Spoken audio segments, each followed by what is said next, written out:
In this video, I'm going to show you how you can turn on GhostBear feature on TunnelBear VPN. If this video helps, please like and subscribe to this channel. Alright, so by turning on GhostBear, you'll be able to make connections look like regular internet traffic when TunnelBear is blocked. To do this, go ahead and open your TunnelBear VPN and then click on this settings icon here.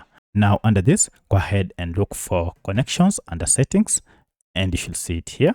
And then down below, you can see we have an option for GhostBear. You are told make connection look like regular internet traffic when TunnelBear is blocked.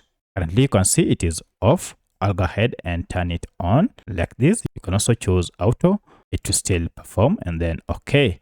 From now henceforth, now your connections will always look like regular internet traffic when TunnelBear is blocked. If you have any other question, kindly let me know in the comment section. Otherwise, thanks for watching and let's meet in the next video.